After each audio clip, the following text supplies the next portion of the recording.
Easy. Okay, hopefully everyone's been able to find a seat. Thank you for joining us in this theatre. I know that it's a little bit different to where we had initially been planned, so I'm glad that you've all made it. And welcome to Open Day. Welcome to Adelaide University's first Open Day. And to one of the first presentations of the day. Very exciting to see you here bright and early. My name's Tom. I work at the university. I work in the Future Students area, so I'll be able to help answer some questions when we get to them, along with some academic presenters. Hopefully you're all in the right room, because again, we've moved, but we're here to learn about the nursing program. What it will be is there'll be a little bit of information from me, then some information from our fantastic academics coordinating the program and leading some of the redevelopment stuff. And then there'll be some time for questions at the end. So throughout the session, if you've got any, jot them down, make note, but if we don't get time to answer them all, there's plenty of people here today to make sure that you get the information that you need for your future studies. Before we dive in, I just want to acknowledge that we are meeting on the lands of the Kaurna people, the traditional custodians on which a lot of the Adelaide University campuses are built, but we also have campuses built on the lands of the Bowendik and the Mangala people as well. So I just want to pay respects to elders past, present and emerging. So, as mentioned, this is Adelaide University's Open Day. For those who haven't been keeping an eye on everything, Adelaide University is the amalgamation of University of South Australia and the University of Adelaide, and it's a really big deal. It's not every day an opportunity like this comes around. It will be the largest educator of domestic students in Australia, and with that size comes some really strong ambitions. It's going to be the largest footprint in South Australia. It's going to have some really strong aspirations, some of which we've already achieved, surprisingly. The university doesn't open until the 1st of January next year, but we're already in the top 1% of universities worldwide with our combined rankings and most recent figures that came out. But with that, again, with the scale comes some really exciting opportunities. There's a big focus on making sure that students that do choose to study here are seen as individuals. So we're really striving to have some really quality student support services in place. But you've got an opportunity to learn all about those today as you wander around our campus. A big part of the opportunity comes with the ability to really look at how we do things. So, as I mentioned, the opportunity to combine universities doesn't really happen. This is the biggest change to our education sector in about 50 years in Australia, and the biggest coming together of two education institutes anywhere in the world. So with that comes the opportunity to look at the way that we do things and see if we could do them better. So a big part of that is looking at how we can apply what we're referring to as the Adelaide attainment model to all of our curriculum, whether it was something that was only taught at one of our foundational universities or something that was taught at both. We've put this lens on it to make sure that it is an accessible curriculum. I'm not going to go through absolutely all of these, but a big part of it is making sure that people can take learning at their pace. And when I say that, I mean, historically, universities, you might have to go for 3 years, and if you don't make it to that 3-year mark, you walk away with nothing. A lot of the programs in the new university will have the ability to effectively achieve as you go, in the sense. So, you know, if something happens in your personal life and you need to step away from study for a little while, you can take what you've done, get something for it in a lot of cases, and then come back and build upon your learning. Being so new as well, the curriculum is going to be really focused on having rich digital learning experiences, so that when you're actually in the classroom and on campus, you're there purposefully rather than just sitting here and listening to someone talk just like this. So it'll be really interactive when you are on campus, and particularly for programs like nursing where they are really quite hands-on. Some other ones that are important, worth noting, so the Common Core is another, I guess, architectural design structure of our programs. Well, it doesn't apply to every single program, so where we have programs that are quite jam-packed because you've got a lot to learn in your time at university, such as nursing, you may not have the ability to take on some of these, but if you're looking at a range of different degrees, it's worth knowing about. So the Common Core are topics that you could take in each year of your study that are outside your discipline. So your discipline might be something like business or like something along those lines. You could take topics in data knowledges, in Indigenous or First Nations knowledges, anything along those lines, and these are topics that are taken by everyone across the university where the degree allows. So it gives you the opportunity to build networks. It allows you to build skills that you wouldn't traditionally maybe do within your degree. which allows you to then build upon the relationships across different study areas, but also to build up some of those soft skills that we know are really important to employers when you go out into industry. The last one that I'll touch on before handing over to the speakers that you actually came to listen to is the Adelaide Academy. So this one is really quite new and more information is still coming out about it, but effectively what it is, it's an opportunity for students who are high achieving or have high potential to achieve to take that and really make something of it. So you have what you learn in the classroom, but the Adelaide Academy is effectively a extracurricular opportunity for yourself. So you could take on specific workshops or go to specific networking events or have research projects or internship opportunities that are only available to Adelaide Academy students. Being the largest educator of domestic students in Australia, you would imagine we have a lot of relationships that we can leverage for our students. So the Adelaide Academy makes the most of those relationships. So if that's something that you're keen on and you are a high achieving student or want to make the most of those opportunities, more information will be coming out about it in next year, effectively starting as a pilot with a range of different programs, but keep an eye on our website as more information rolls out about it. As promised, you're not going to sit here and listen to me the entire time, so I'll hand over to our fantastic academics who will tell you more about the field of nursing and what it's like to study at it at Adelaide University. Check. Hi everyone, welcome. So yes, my name's Dr. Lynn Gum, and I'd also like to welcome my colleague Dr. Colin Ireland. And at the moment, we're both program coordinators for the Bachelor of Nursing at University of South Australia, but we've been working together with the University of Adelaide, and now we're all ready for 2026. So what's happening in 2026? We have a brand new, fully accredited Bachelor of Nursing ready for you to start on when you start in February. So just let me tell you a little bit about the Bachelor of Nursing for next year. So we've got on campus as the sort of the main mode, and you can do it at 3 different places. So we've got the Adelaide City, we've got Mount Gambier, and we've got a Whyalla campus as well. So 3 different campuses, and then you can also do it as an online student. So if you're online, you still have to consider that you'd have to come in and do external workshops. And because when you think about nursing, a lot of it is the hands-on practical practice. So you would, have to be coming in for those workshops. And just out of interest, so who does sort of live a fair long way from the city? Just a few people. So is that something that you might consider? Yep. Anyone live near Whyalla?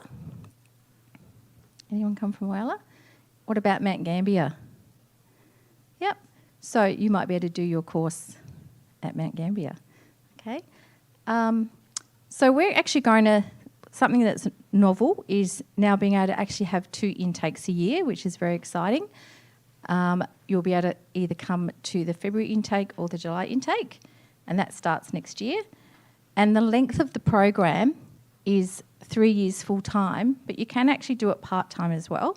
So as long as it's the equivalent. So, it depends on how much you're part-time as to how long it'll take you to finish.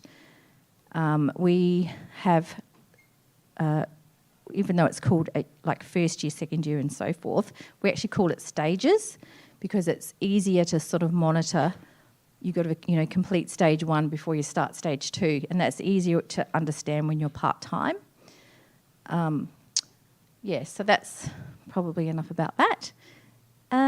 So prerequisites, there's actually no prerequisites for coming into nursing, but there is obviously how to get in. So the guaranteed ATAR score is 80, and then there's actually a cut-off at 75, so you could actually get in from 75. And also if you're doing the grade-based Year 12, it's 2 A's and a B to get in.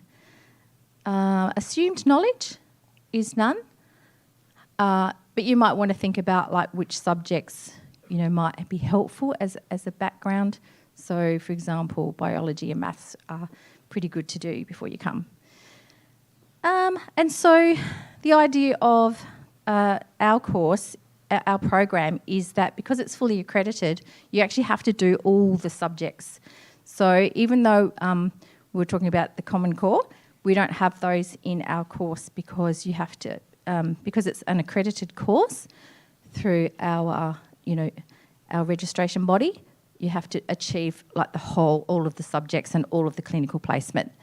So with clinical placement, so you're actually going to be doing 880 hours of hands-on placement over the 3 years, and that's actually in a variety of venues. So you won't be doing it all in a hospital, and you won't be doing it all in the city. So, in fact, most students, it is an expectation that you would do a rural or a regional placement as well. There's also community health as well. And then you'll be doing lots of simulation practice. So quite a lot of hours in the simulation centre to do all of your skills. And then that'll all be under guidance of clinical educators. So that's all I'm going to say about that slide. So you may have heard that this year was the first year that we've started having a actual prac placement, prac payment for when you're on placement. So this is a Commonwealth funded activity, but you do have to be eligible to get the payment. So that it's a certain amount that you can get when you're on a placement for a certain number of I think you have to be on placement for more than 30 hours. But there is strict criteria to be eligible. So you might want to look that up. There's actually a website up there for you to look into it if you're interested.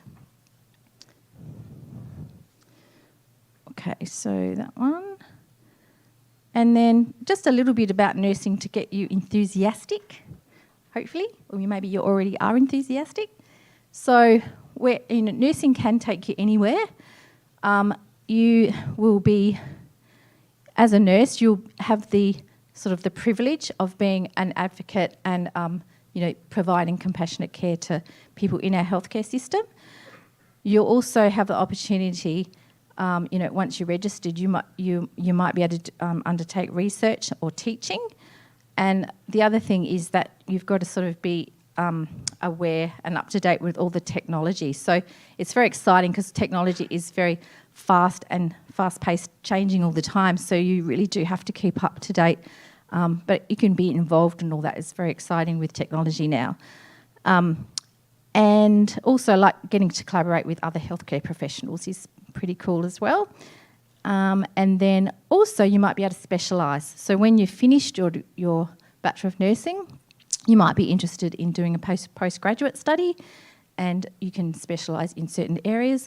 So you might be interested, say, in critical care and things like that. So there's quite a big suite of postgraduate courses that you can do at Adelaide Uni. And where could you work? So we've got quite a list here just for you to think about. So you might not have really thought about before once you sort of become a nurse, like what area would you like to work in? So, and it's not just hospitals. So you've got private and public, which are very different systems.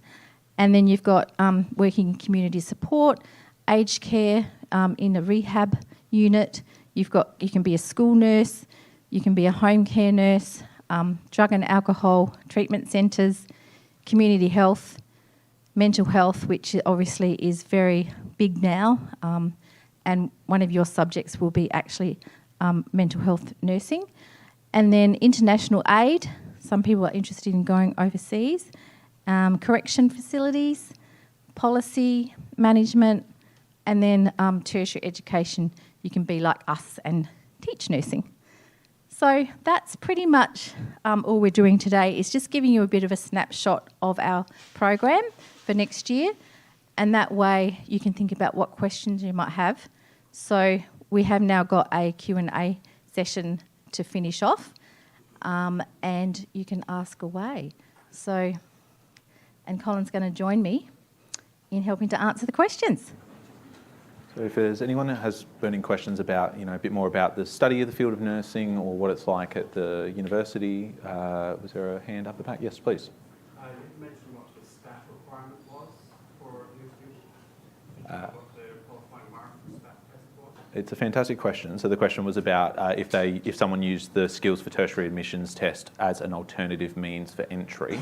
I don't know that off the top of my head, but our inquiries hub in Hub Central have staff from our Future Student Inquiries team who have those types of records available. So I would hazard a guess to even, put a ballpark figure out there, but certainly something we can find out for you today on campus. Were there any other questions? If a student registers, does nursing here and registers for nursing in South Australia or Australia, what's the correlation to other places? Like if you want to nurse somewhere else, does that go there as well, or how does that work? And just for the purpose, because we are live streaming, it might just be worth repeating Repeat part the of the question if Yeah, so the question was, once you become a registered nurse in South Australia, where does that carry over? Is it sort of nationally, internationally and so forth? So that's your question, isn't it? Yeah, so the good news is that it's only quite recent that we've now got a national board in Australia. So that means when you register in South Australia, you can actually practice anywhere in Australia. So that's wonderful. But obviously internationally, it depends which country. So they all have different requirements, and like some, if it's say the UK, you might have to do some extra study to become a nurse there. But you've already sort of got like the bulk of your qualification. Thanks. we might go here first. Whereabouts is the course going to be held mainly? Is it going to be here, or is it going to be down at the old Adelaide near the hospital? Whereabouts are they going to be? Yeah, so the question was just about the teaching locations for the nursing program next year. Yeah. So at the moment, because we're expecting to have very large numbers. So we already had large numbers at University of South Australia. So we're going to continue to mostly have it at City East, because that's where we can actually have capacity for big numbers. And we've got a bit of a carryover across the road. We've got some simulation spaces now available to us at the old Royal Adelaide site. So does that help answer your question? Yep. I think there were some questions. Yes? If you don't reach the ATAR or the grade space, is there any other way to get in? Do you have that answer? Yeah. So the question was around backup options if you weren't to meet the academic threshold to get into the program directly. There's a range of programs. So there's a diploma of nursing. Is it diploma? Yep. Do you want to Diploma? maybe touch on? Yep. Go for it, Colin. Yeah. So there's a couple of ways that you can do it. You can go and do a diploma of nursing, which is an enrolled nurse, becoming an enrolled nurse, register as an enrolled nurse and work as an enrolled nurse, and then when you apply, you're guaranteed entry, and you also get your first year credit for that. The other way is that there's foundation studies as well. So there's a diploma, and I don't know what the name of them are, but there are courses you can do which lead into. So if you're successful in your first year and in completing that, you can then come in, transfer into nursing. Yeah, so that one is like a general foundation studies, but there's a range. Like the diploma of nursing is a fantastic option because it actually gives you credit towards your degree, whereas foundation studies might be better suited if you don't have an education background and you might not have completed school and whatnot. I was going to say, while continuing on that, there is another option for those students, and this obviously won't be for everyone. Those that already have a degree in another field can come and do our master's graduate entry of nursing, which is it's a postgraduate course, but you have to have a degree, already have a degree, and then if it's not a health degree, there's a couple of courses you do before you go into it. Yeah. Did you have a quick follow-up? I completed a Cert 3 in e-support, so with that. Yeah, it's a great question. So the question is regarding, like what kind of qualifications can you use if you've already studied? Typically, Adelaide University will look at a Certificate 4 or higher to be able to use as the equivalent of Year 12. Some universities will use different levels, but the minimum to be considered equivalent for Year 12 and for direct entry, it would be a Certificate 4. Any?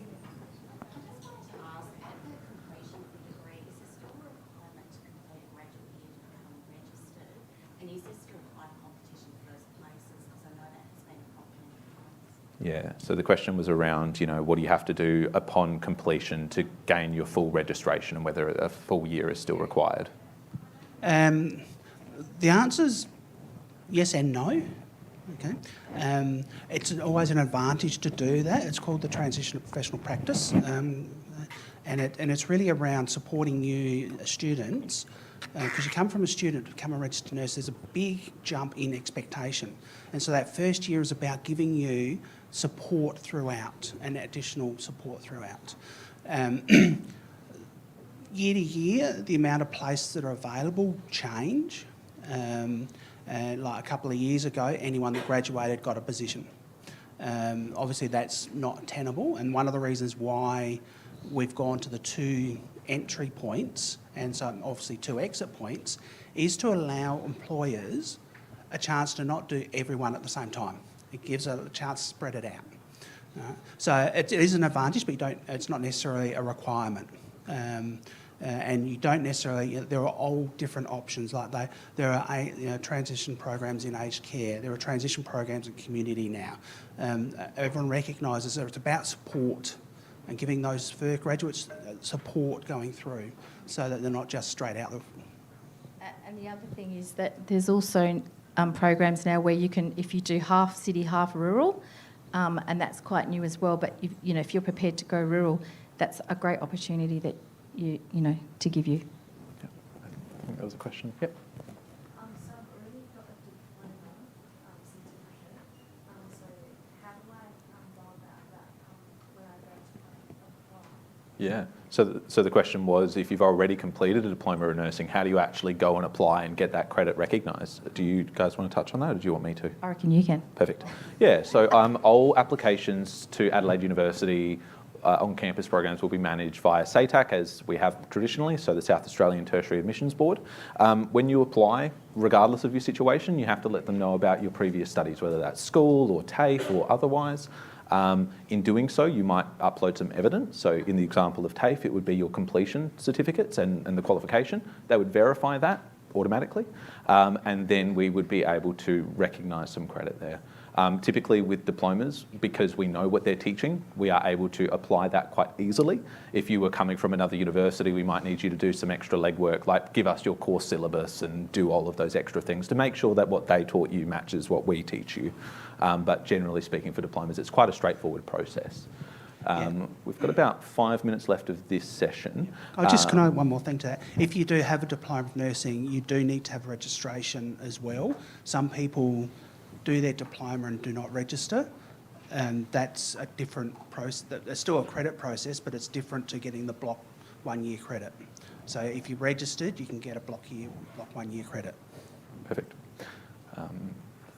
Yep, one right at the back. Would you be able to do placement hours overseas? Can you do placement hours overseas for this program? No. It is an accredited program, and what we have to do to run the program is we actually have to get permission of where we're doing things. Overseas, it's also about support and things like that as well, and so we're not accredited to do placements overseas. It might be putting you guys on the spot here, but historically there might have been like study overseas or exchange opportunities. Does that exist within this program? Not anymore. Okay. We used to do some study, I'm trying to think what they call them. There used to be time where we could go overseas for 2 weeks with students to get everything. Like we used to go to Cook Islands. Unfortunately, the funding to do that, the government has changed the requirements, and you need to be a minimum of 4 weeks over there. And that then goes outside of our credit and what we can actually do, so we don't do overseas exchange anymore. Probably got time for like maybe 2 more questions, so we might go 1 and 2. So, Is the course deferred? can you defer? Yeah, typically for most programs you can defer to up to 2 years. It's worth checking on the website to triple check that, but as a general rule of thumb, you can. Even for things like medicine, you can defer for a similar amount of time. I was just going to ask, could you give us a little snapshot of where some of the rural placements might be? Yeah, so whereabouts do the rural students do placement? Anywhere in South Australia. Okay, so we have placements at Coopedi. we're in negotiations with a mine site at the moment as well to look at some different options. Or anywhere, Renmark, Kingston, Hawker, Corn. They're just some of them. Lots of places. So they're small or big. A lot of the Port Augusta, Port Pirie, Minlinton. The list is almost endless. Given how quick one of the questions was, is there any burning questions that we can fit in right at the end? Yes? Just relating to that one, can you do placement interstate, or does all the placement have to be done in South Australia? Yeah, can you do interstate placements as part of nursing?